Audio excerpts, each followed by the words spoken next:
स्थलचर प्राणी माने किपरि भाबरे श्वासक्रिया करंती।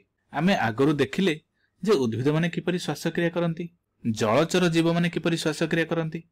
वर्तमान स्थलचर जीव माने किपरि श्वासक्रिया करंती से विषय आलोचना करिबा। तबे पृथ्वी ऊपर बसवास करुथबा सरल प्राणी जेपरि कि जिया एवं जोक एमानकर तो फुसफुस न थाए, तबे से श्वासक्रिया करंती किपरि। वास्तव में सेमानक शरीर चर्म ओदा होता है। यही ओदालिया चर्मटी सेमानकर ओदा हेबा सहित लालुआ मध्य अटे एवं यही ओदालिया चर्म दे सेमानक शरीर गैस विनिमय होता है एवं अम्लजान गुड़िक विसरण प्रक्रिया द्वारा कोषरे मिसी थाए। ठीक अच्छे। एवं जदि आमे बेंग मानकु लक्ष्य करिबा, बेंग मानकु साधारणतः भाबरे आम्फिबिया जगतर प्राणी बोली कहिथांती।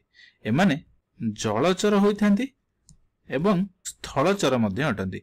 सेथिपई बेंग को आमे उभयचर प्राणी बोली कहिथांती एवं सेमाने जेतेबेले जल मध्य थांती चर्म द्वारा श्वासक्रिया करंती एवं जेतेबेले स्थलचर बा स्थल उपरे बसवास करंती सेमाने फुसफुस सहायरे श्वासक्रिया करिथांती। ता छडा किछि एमिति जीव मध्य अछंती जो माने स्थलचर होइतिले मध्य सेमानकर पाखरे फुसफुस न थाए। तबे सेमाने श्वासक्रिया करंती किपरि। जदि आमे असर व्यापारी पतंग को लक्ष्य करिबा, सेमानक शरीर मध्यरे एक विशेष धरणर नळी थाए जाहाको आमे स्पाइराकल बोली कहंती। स्पाइराकल माने साधारणतः शरीर तळ भागरे एक छोट छोट छिद्र आकार थाए। एहा माध्यम दे वायु शरीर मध्यरे प्रवेश करे। ठीक अछि। एवं वायु शरीर मध्य को प्रवेश करला परे सीधा सड़क भाव विसरण प्रक्रिया द्वारा कोषरे मिसे एवं ता सहित एही श्वासक्रिया रे जो अंगारकाम्ल उत्पन्न हुए सेगुड़िक कोष मध्यरु बाहरी एही स्पाइराकल दे शरीर बाहर को बाहरी जाए। तबे एही परि स्पाइराकल असरपा सहित झिंटिका एवं मशा मानक शरीर रे मध्य देखा जाए। परिशेष रे आमे फुसफुस विषय रे कथा हवा। तबे आमे देखिले जे किछि प्राणी अछंती जो माने स्थलचर होइतले मध्य सेमानकर फुसफुस न थाए, किंतु आम भली अनेक प्राणी मध्य अछंती जो माने फुसफुस द्वारा श्वासक्रिया करंती। फुसफुस रो अवस्थिति केउंठी थाए?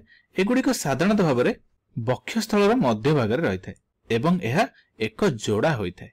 फुसफुस गुड़िक मनीष, पक्षी, डॉल्फिन, कुकुर एवं बेंग आदि जीव मान शरीर देखा जाए। टिके पूर्व में आलोचना करुले जे डॉल्फिन हूँ कौन एक जलचर जीव।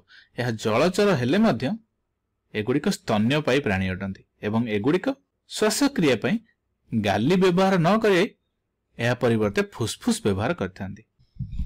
तबे फुसफुस किपरि काम करे? कारण आमे जानती एही फुसफुस रु श्वासनली आम नाकपुड़ा सहित संयुक्त थाए। आमे कौन करंती ना नाकपुड़ा माध्यम दे अम्लजान ग्रहण करंती जहा फुसफुस मध्य दे कोटरिका मध्य रे पहुंचे। कोटरिका हेउची फुसफुस रो शेष भाग रे थिबा अंश जहा माध्यम दे अम्लजान गुड़िक रक्त सहित मिसी थाए एवं अंगारकाम्ल एहा जरिया रे रक्त मध्यरु फुसफुस मध्य को आसी थाए एवं एही प्रकार रे अम्लजान शरीर मध्य को प्रवेश करे श्वासक्रिया आकार रे एवं अंगारकाम्ल शरीर बाहर को बाहरी थाए। एवं ए जो कोटरिका विषय आम आलोचना कले कोटरिका को गैस विनिमयर केन्द्र बोली कहा जाय थाए। तबे फुसफुस वास्तव में किपरि काम करे, कोटरिका किपरि काम करे, ए सब आम अन्य एक भिडियो रे आलोचना करिबा। तबे यह हेउची स्थलचर प्राणी मानकर श्वासक्रियार प्रणाली।